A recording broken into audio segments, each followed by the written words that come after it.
ni. Ètò ẹ̀kọ́ àṣà tó ń tẹ̀lé ìdárayá. Hyper ni. Nínú ọkọ̀, ibi iṣẹ́, ilé epo. Mix it non-stop with the hottest DJ.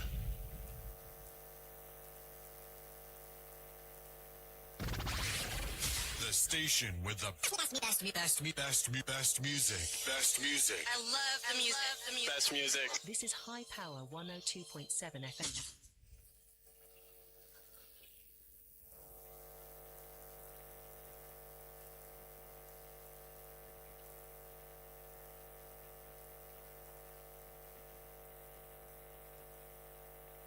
The pride of the people. Ẹ̀yin ọmọdé wọ̀nyí rédíò wo lẹ̀ ń gbọ́? Hyper ni. Fún ìròyìn tí kò ní ẹja bákan nú. Hyper ni. Ètò tó ń kọ́ni lọ́gbọ́n. Hyper ni. Ètò ẹ̀kọ́ àṣà tó ń tẹ̀lé ìdárayá. Hyper ni. Nínú ọkọ̀, ibi iṣẹ́, ilé epo àti níbi gbogbo. Hyper ni. 102.7 FM Emure ilé la kalẹ̀ sí. 5, 4, 3, 2, 1. High Power 102.7 FM, the pride of the people. High Power 102.7 FM, ìmúyangàn gbogbo ènìyàn.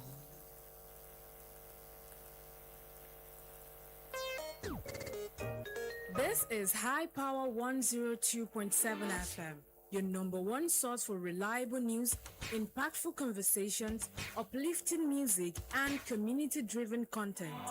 We inform, we inspire, we connect. High Power 102.7 FM, the pride of the people.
Yes, a very beautiful morning out there, and welcome to another edition of In the Papers on iPower 102.7 FM.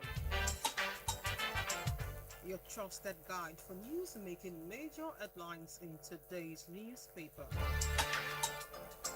My name is Florence E. Barima, and this is In the Papers, your trusted guide for news making major headlines.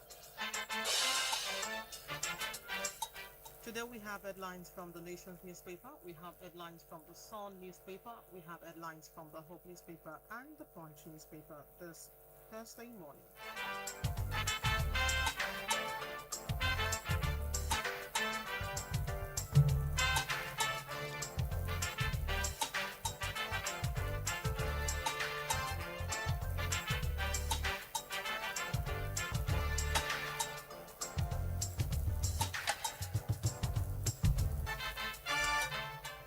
Beginning from the Hope newspaper this Thursday morning, where we have Ayedatiwa assumed Ondo for Tinubu, and that report is coming from the NNPP chairman.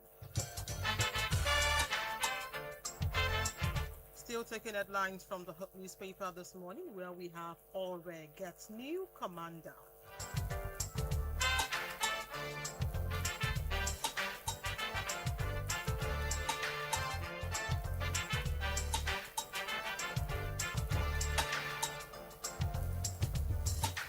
Still taking headlines from the Hope newspaper this morning, where we have Osho governorship. INEC reprints ballot papers as SDP candidate joins race.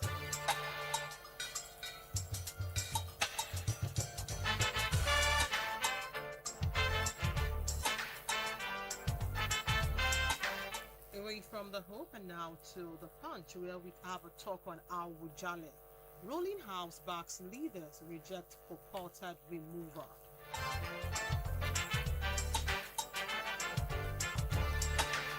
Still talking Monarch, we have Ondo wants Monarch against turning palace into detention center.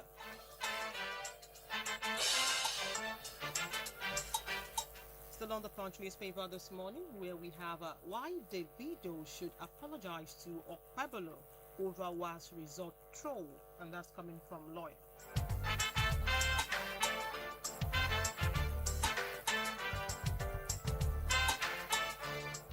Still talking headlines from the Punch newspaper this morning, where we have a career expert urges end of age discrimination in recruitment.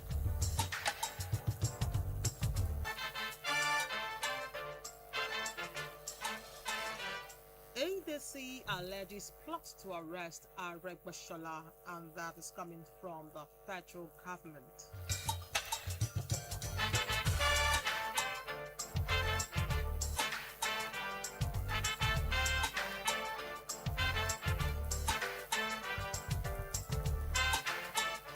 Away from the Punch and now to Daily Post, where we have Nigerian youth are not burdened. Nigerian youth not burdened, and that is coming from Peter Obi.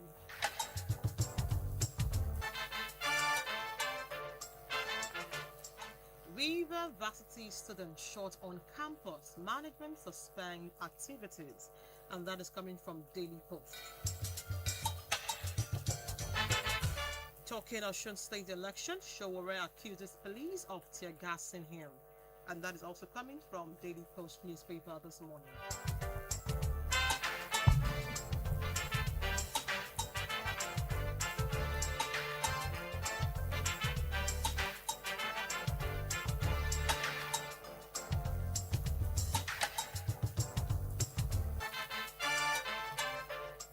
Away from Daily Post and now to the Sun newspaper, where we have Benway unveils brace up strategy to tackle out-of-school children, leads North Central education agenda.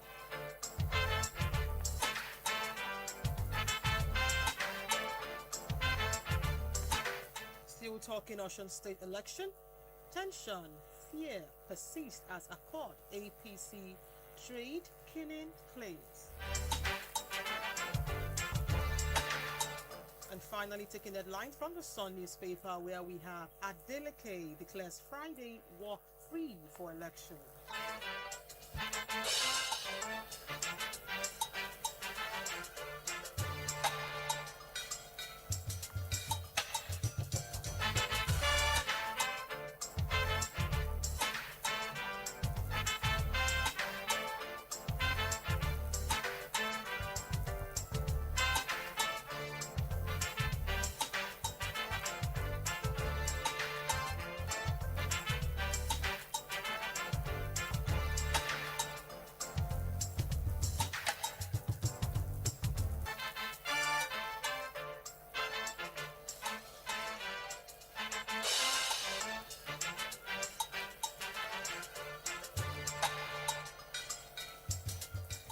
Yes, glad to have you back. The program is in the papers on iPower 102.7 FM, your trusted guide for news making major headlines in today's newspaper. Yes, beginning from the Sun newspaper, where we have Adeleke declares Friday walk free for election. Now the details. Governor Ademola Adeleke has declared Friday a work-free day to enable public service workers to participate in Saturday's governorship election. According to a circular issued by the head of service, Elder Aino Laye Aino, and made public by the governor's spokesperson, Olawale Rashid, the break is intended to allow workers to travel where necessary and adequately prepare to exercise their franchise on the election day. The circular clarifies that the directive covers all categories of public workers that are, with the exception of those on essential and emergency duties. Ahead of the poll, Governor Adeleke urged workers alongside their relatives and friends to turn out massively and safeguard their vote to ensure the continuation of good governance across the state. In the pre-election message, the governor praised the unwavering support of labor leadership and the state workforce, highlighting the harmonious relationship between his administration and public servants. For more details, see the Sun newspaper with this headline. Adeleke declares Friday work free for election.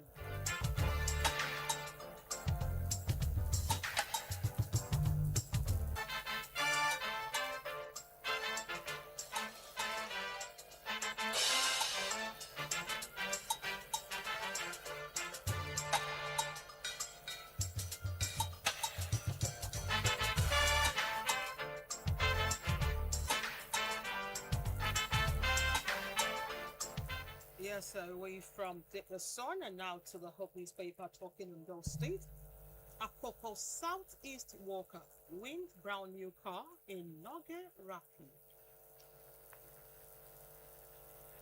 A staff member of the Works Department at Akoko Southeast local government area, Towo Lawi Joel, has won a brand new car in a raffle organized by the Nigerian Union of Local Government Employees at Ondo State Council. Joel emerged the lucky winner during the 2026 Naga Week celebration held in Ondo State, where workers from the 18 local government area and allied board participated in a 3-day program. The raffle was among the major attractions of the celebration, which was organized to promote workers' welfare, unity, and motivation. Speaking at the event, the state Noga president, Comrade Frederick Akinrilola, said the union had recorded significant achievements in the past 2.5 years, particularly in workers' welfare and career development. Akinrilola credited the progress of the corporation of union members and support from government and other stakeholders, while commending Governor Lucky Ayedatiwa for his administration support for local government workers. He said the achievement included regular promotion of workers, clearance of outstanding leave bonuses, provision of official vehicle for principal officers, capacity building programs, and other consolidation of grade level 17 for head of local government administration. The Noga president also disclosed that the staff buses had been provided for the union's 22 branches, while improved salary for healthcare and career elongation for certain categories of degree-holding officers had been facilitated. He commended the governor's special advisor on special duties in union matters, Comrade Bola Taiwo, as well as the Ondo State Local Government Service Commission and Local Government Chairman for their support.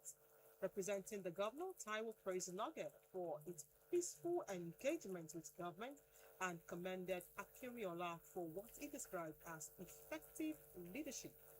For more details, see the Hope newspaper with this headline. Akoko Southeast worker wins brown new car in Noga raffle.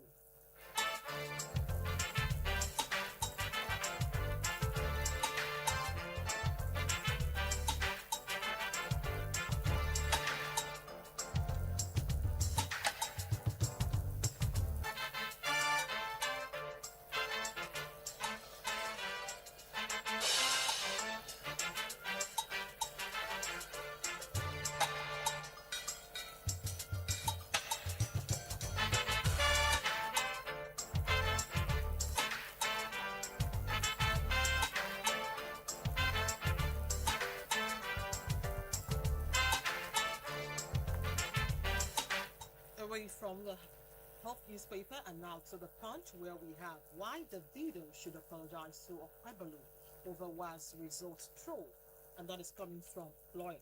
Now the details. The legal practitioner and author Timothy has called on Afrobeat singer David Adeleke, popularly known as Davido, to apologize to the Edo State Governor Monday of Pelu over a social media post displaying the governor's alleged West African Examination Council result. Timothy made the call in an in-and-out trending video originally uploaded on Facebook on Monday, while commenting on the ongoing political exchange ahead of the August 15 Osun State governorship election. The video has shared what appeared to be Okpebolo's one-year result on his Instagram story on Friday, shortly after the Edo State Governor mocked Osun State Governor Ademola Adeleke over his penchant for dancing. Okpebolo has criticized Adeleke's leadership style while campaigning for the All Progressive Congress candidate Bola Oyebamiji, popularly known as Ambo. The Edo State Governor said, "Before somebody signs paper, you will dance. Are you not tired? For 4 years, this man has been dancing before he takes breakfast. Before he drinks tea, he will dance." Davido, who has been actively campaigning for his uncle, subsequently shared the alleged result of Okpebolo without a caption. Reacting to the development, Timothy said Davido should not have responded personally to the governor's remark. According to the lawyer, although Okpebolo's alleged result may not have been impressive, it should not have been used to ridicule him. For more details, see the Punch newspaper with this headline: why Davido should apologize to Okpebolo over was result troll.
From the Punch newspaper this morning, where we have career expert urges end of age discrimination in recruitment. Now the details.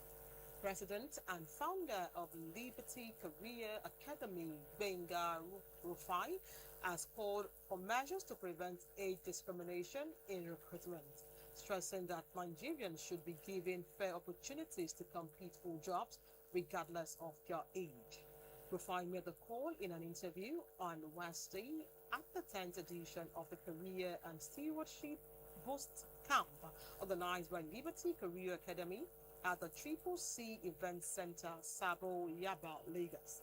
He said while organizations had the right to determine their recruitment policy, there was a need for legislation to ensure that qualified individuals were not excluded from employment opportunities solely because of their age.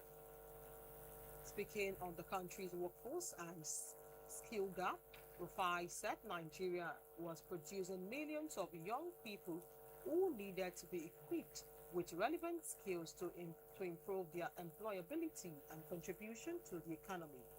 Explaining the rationale behind the Boost Camp, Rufai said many young people lack career clarity and direction, making it necessary to expose them to mentorship information, and guidance early in life.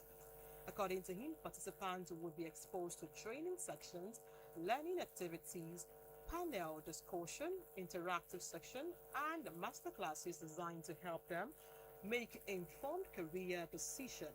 The event also featured a panel section titled Conversations on Identity, Purpose, and Career Growth. For more details, see the Punch newspaper with this headline. Career expert urges end of age discrimination in recruitment.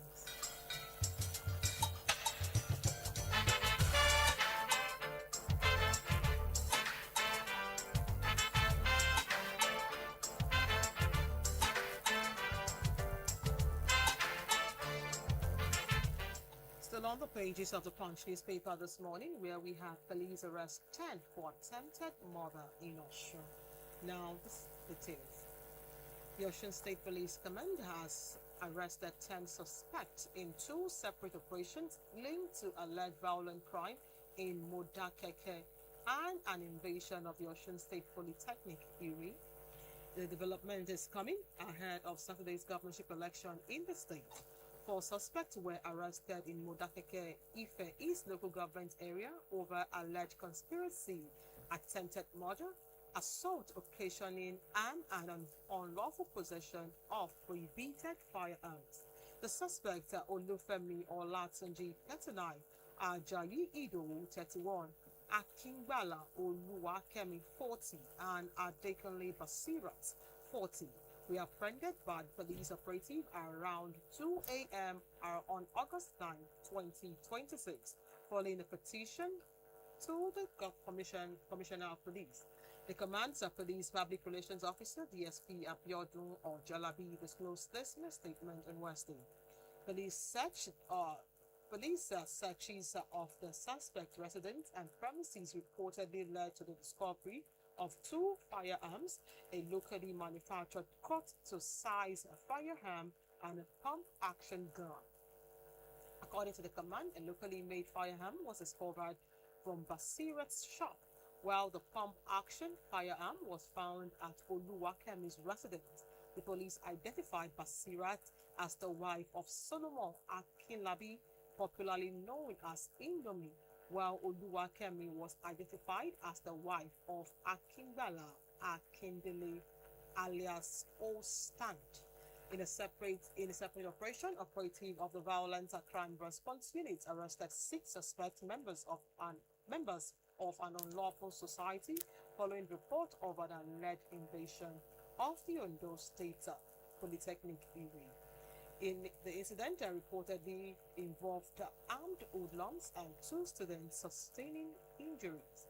The 6 suspects were identified as Ajoba Akorede 27, Adam Hussaini 27, Ogunrinde Ayomide 21, Ongulano Muiz 26, Ajoshe Noah 25, and Akiniyi Damola 25. The command said Akorede and Hussaini confessed during interrogation to belonging to the area confraternity, although police said it's yet to establish whether the 2 were students of the institution. If that story aligns with your interest, it is on the pages of the Punch newspaper this morning with this headline: Police arrest 10 for attempted murder in Osun State.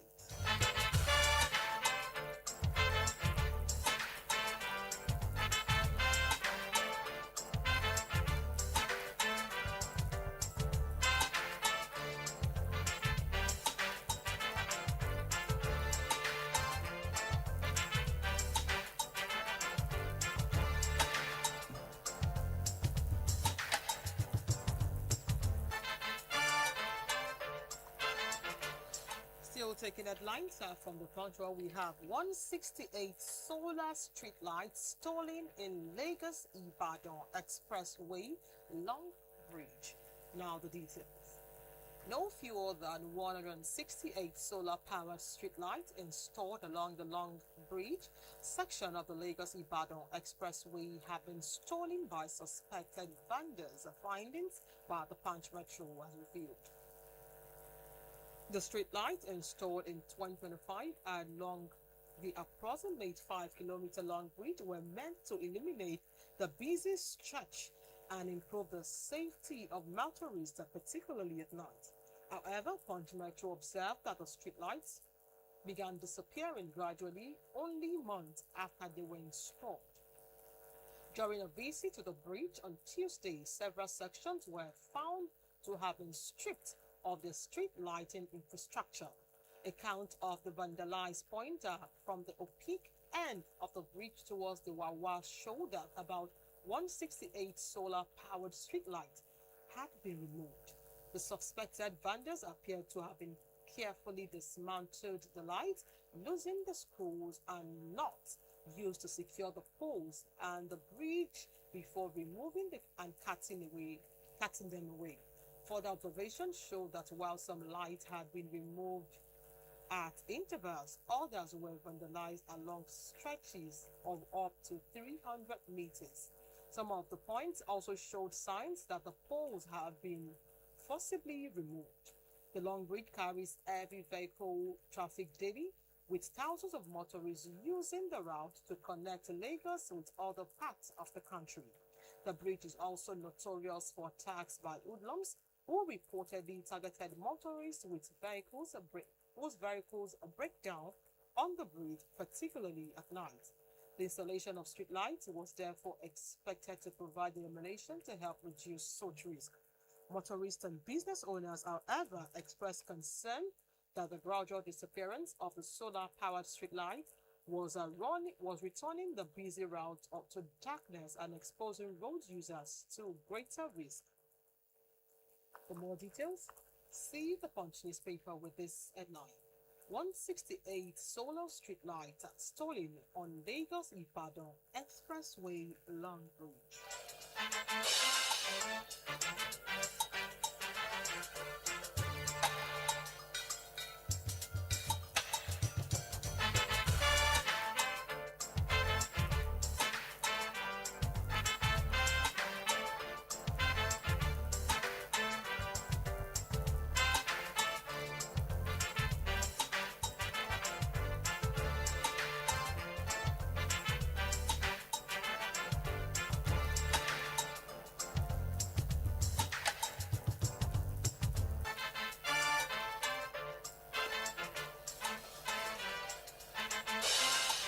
Still on the pages of the Punch newspaper this morning, where we have FCCPC cautions importers against unsafe substitutes.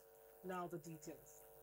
In a bid to ensure safety, the Federal Competition and Consumer Protection Commission has warned importers, manufacturers, distributors, and other operators in the bakery and confectionery business against compromising food safety, using unsafe substitutes, and misleading customers as rising production costs put pressure on their business. The Executive Vice Chairman of the FCCPC, Tunji Bello, gave the warning on Tuesday at a stakeholders engagement with bakery and confectionery operators organized by the Southwest Zonal Office of the Commission at the Lagos Chamber of Commerce and Industry, according to the statement obtained by the Punch. Bello, who was represented at the event by the Southwest Zonal Coordinator, Dr. Olubumi Oti, explained that the engagement focused on strengthening compliance with consumer protection, product safety, quality, and labeling requirements across the sector. Bello emphasized that bread and other baked products were consumed daily by millions of Nigerians, making food safety and consumer confidence crucial responsibility for operators. Bello said effective consumer protection covers the entire production chain, including the sourcing and quality of ingredients, production hygiene, handling, packaging, labeling, shortage, transportation, and display. It said it also covered the information businesses provided the consumers, the quality promised, and the supply, as well as the action taken when something went wrong. According to him, food safety cannot be compromised in the pursuit of profits. He stressed that the Federal Competition and Consumer Protection Act 2018 give consumers the right to goods that that are reasonably suitable for their intended purposes, such as good quality, free of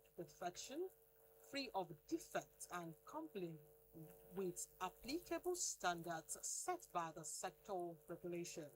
Bello, however, acknowledged that businesses were operating in an economic environment where the cost of flour, sugar, energy, transportation, packaging, equipment, and financing could fluctuate and place pressure on profit margin. He noted that such commercial realities could not justify practices that endangers consumers. The FCCPC boss warned that operators must not respond to rising input costs by resorting to unsafe substitutes, harmful or prohibited addictive, poor quality ingredients, compromised RG, manipulated expiring information, or other shortcuts that transfers commercial risk to consumers. For more details, see the Punch newspaper with this headline: FCCPC cautions importers against fake, unsafe business substitutes.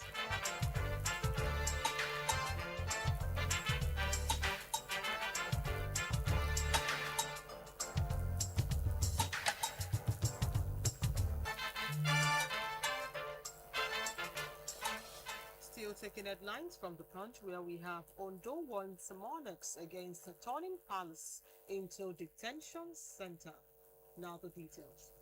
The Ondo State Attorney General and Commissioner for Justice Olukayode Ajulo has warned traditional rulers against turning the palaces into courts or detention centers. Ajulo gave the warning on Wednesday in Akure at a 3-day workshop organized for traditional rulers by the State Ministry of Local Government and Chieftaincy Affairs. The news agency of Nigeria reports that the workshop has the theme repositioning the traditional institution for harmonious communal relationship, security, cultural prevention, and sustainable development. It charged traditional rulers to exercise their authority within the confines of the Constitution and the law. Adulo said contemporary traditional rulers operate within the constitutional democracy and must understand the distinction between customary authorities and powers reserved by law for the court, police, and other statutory institutions. He said the Constitution did not establish the office of traditional rulers as the fourth arm of government, but recognized the role traditional institution could play in a local government and community development.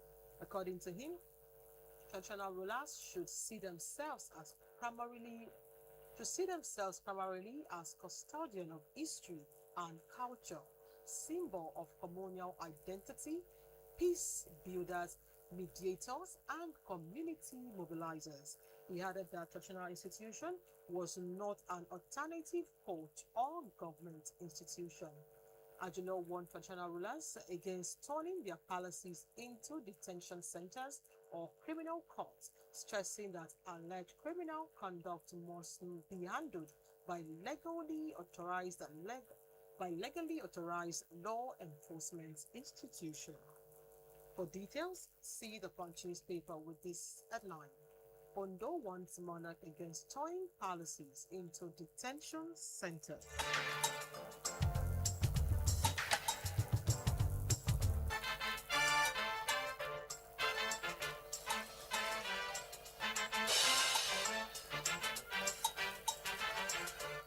Away from the Punch and now to Daily Post, where we have Nigerian youth are not burdened, and that is coming from Peter Obi. Now the details. The Nigerian Democratic Congress NDC presidential candidate Peter Obi says Nigerian youth are not a burden to be managed. Obi said this in a post on his verified X handle on Wednesday to celebrate International Youth Day. He acknowledged the courage, creativity, energy, and erroneous potential of Nigerian young people, saying they are not merely the leaders of tomorrow, but the greater assets of Nigeria today. The former Anambra State Governor emphasized the need to create a country where young Nigerians do not have to leave the country to fulfill their potentials. He added that the country must invest more in the quality of education, skills, healthcare, technology, sport, and decent employment. For more details, see Daily Post newspaper with this headline: Nigerian youths are not a burden, and that is coming from Peter Obi.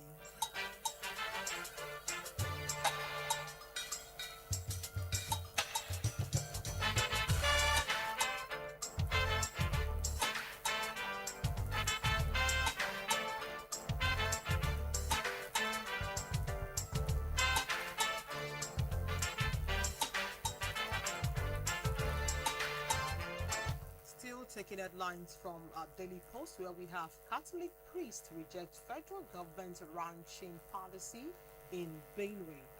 Now the details.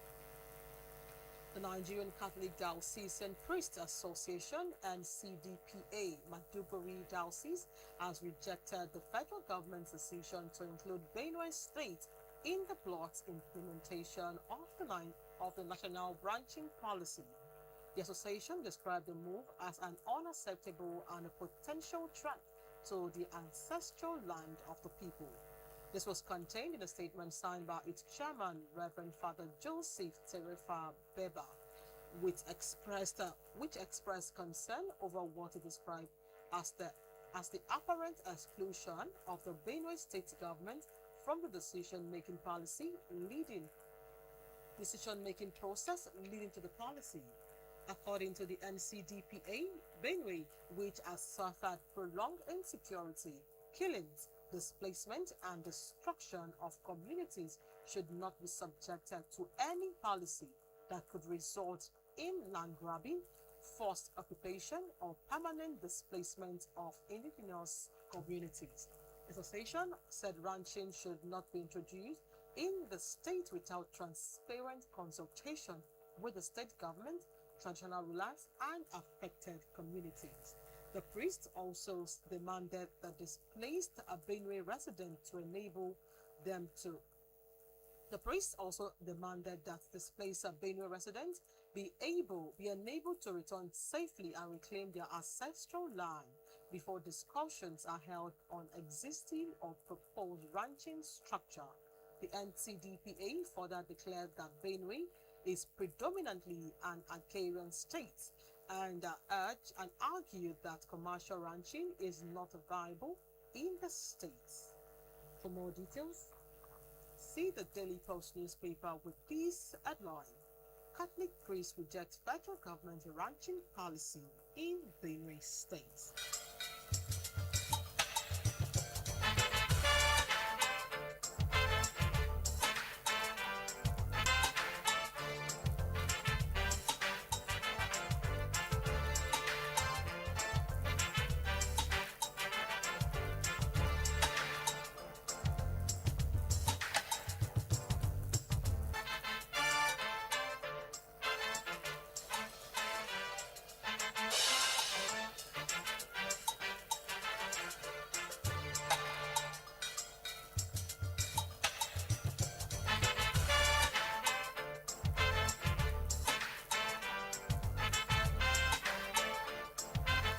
Still taking headlines and news from the Daily Post, where we have ADC candidate Adio fought Lagos government over waste management crisis. Now the details. The African Democratic Congress ADC House of Assembly candidate for Eti Osa Constituency 2, Ayodele Adio, has criticized the Lagos state government over what he described as a worsening waste management situation across the state. Adio's reaction followed comments attributed to the Lagos State Deputy Governor, who reportedly said the waste management operators were handling a volume of refuse beyond what they had initially anticipated. The ADC candidate questioned how the state could have failed to adequately project its waste generation despite years of population growth, rapid urbanization, and expanding commercial activities. He argued that a waste generation should not come as a surprise to the governments responsible for managing one of Africa's most popular cities. According to him, factors such as population increase, urban expansion, commercial activities, and changing consumption pattern provide sufficient data for authorities to anticipate and plan for rising volume of waste. He said the deputy governors of Remark exposed what he described as shortcomings in long-term planning and governance. Adio also rejected comparison between Lagos and other African cities as justification for its state's waste management difficulties. He maintained that Lagos should seek to establish the best practices that other cities could emulate rather than use challenges elsewhere to explain its own shortcomings. The ADC candidate described the waste situation as part of a broader governance challenges, arguing that the rapid growth of Lagos required a corresponding transformation in the way infrastructure and public services are planned and managed. If that story aligns with your interest, it is on the pages of the Daily Post newspaper this morning with this headline: ADC candidates Adio faults Lagos government over waste management crisis.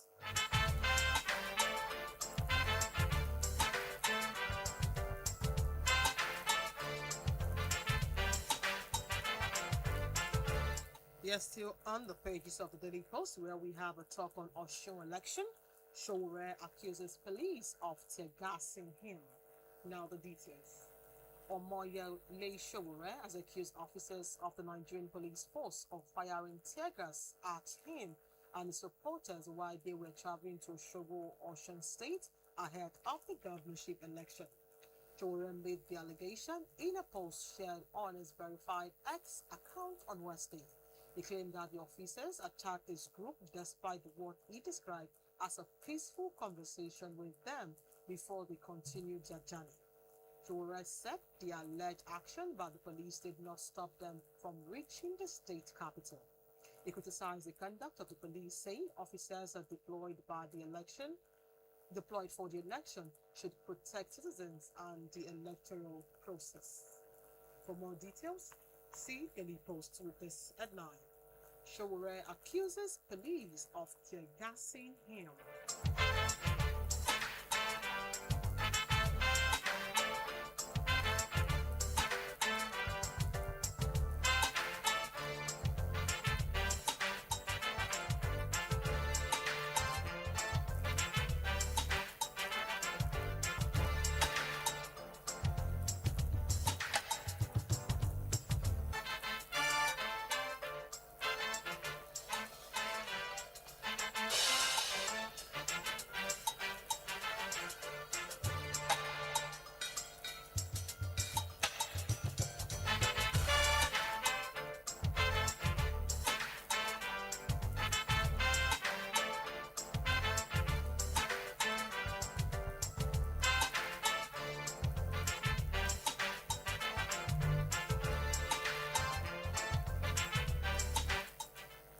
From Daily Post and now to The Sun, where we have Borno aid workers urges support for widows poor hit by insurgency. Now the details. The Maduguri-based humanitarian worker Al-Aji Ali Talafi has called on individuals and organizations to increase support for widows and poor families whose livelihood has been disrupted by insurgency in the northeast. Talafi, who runs the Ali Talafi Foundation, made the appeal yesterday in an interview with Daily Sun in Maiduguri. He said the current economic hardship in the country, coupled with the loss of livelihood caused by years of violence, have left vulnerable groups, particularly widows, facing severe difficulties. According to him, many affected families require only modest assistance to regain their footing, including supported with accommodation, small businesses, and food. Talafi said the foundation had commenced the intervention for about a dozen beneficiaries in Maduguri, including widows, water vendors, and petty traders. He urged other Nigerians and organizations to support the initiative or replicate similar intervention to assist vulnerable communities in conflict-affected areas of the Northeast. The Northeast has ensured nearly 2 decades of insurgency and terrorist attack, resulting to widespread displacement and the destruction of livelihood across Borno, Adamawa, and Yobe states. For more details, see the Sun newspaper with this headline. Borno Aid Workers urges support for widows poor hit by insurgency.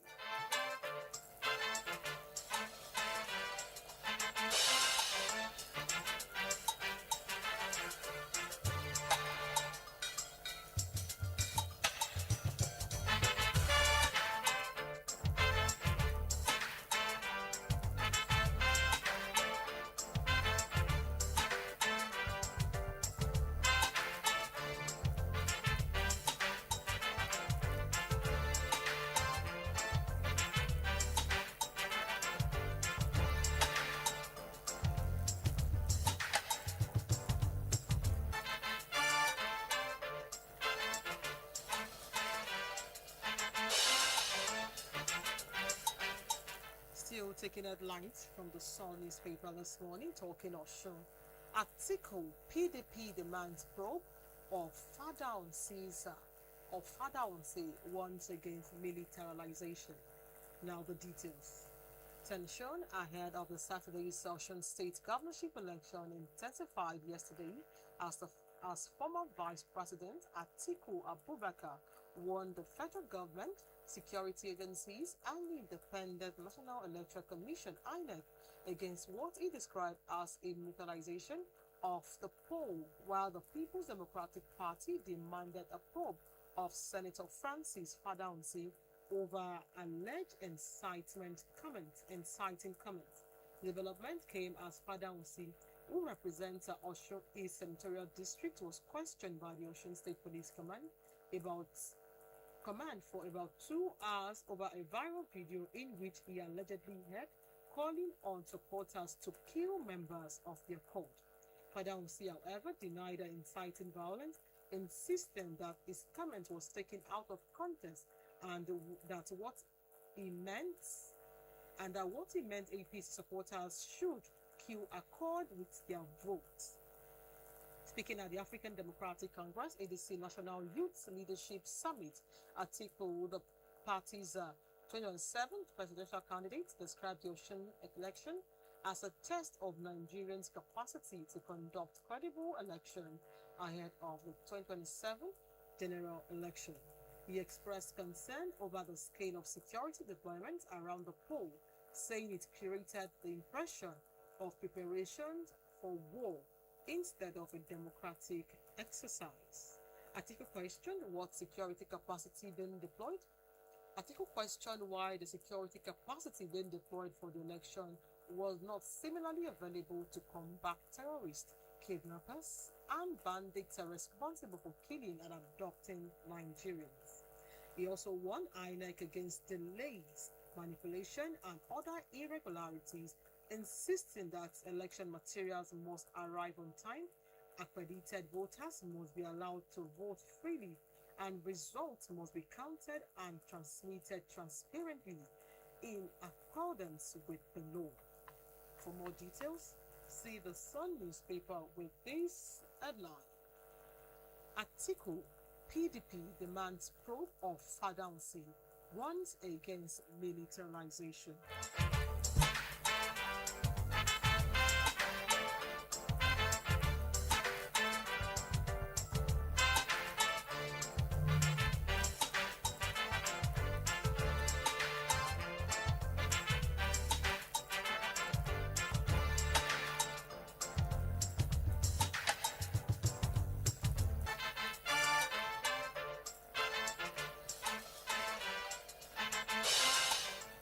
Now talking sports from the Sun newspaper. 14th Women AFCON. Super Falcons tackle Bayana in World Cup second opportunity window. Now the details. After quarter-final exits at the Women's African Cup of Nations final in Morocco, the Super Falcons are determined to make the best of the second window opportunity to reach the next year FIFA's Women's World Cup finals as they confront arch rival Bayana of South Africa in Casablanca today. It is a year and 22 days since both teams last clashed. A dramatic Women African Cup of Nations semi-final also played in Casablanca, which Nigeria edged 2-1, with a particular added time goal by defender Michel Alonso. The striker knocked then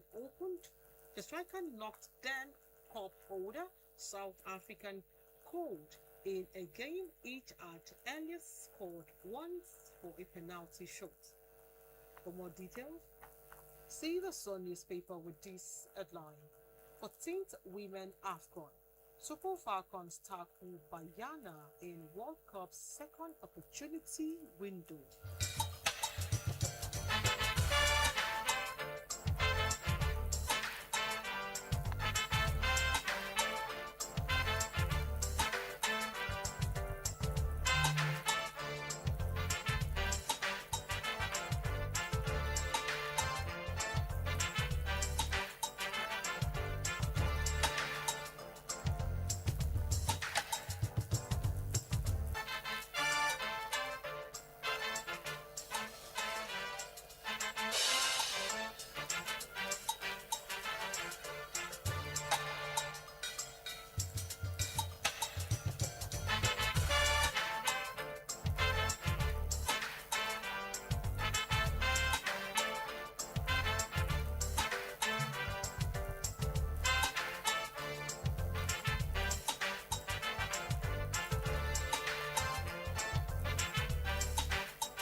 Yes, and that is where we draw the curtains on today's edition of In the Papers on iPower 102.7 FM. We believe we've been able to bring the newspaper to your doorstep. Up until tomorrow, where we come again with another edition of In the Papers at 9 a.m. on iPower 102.7 FM.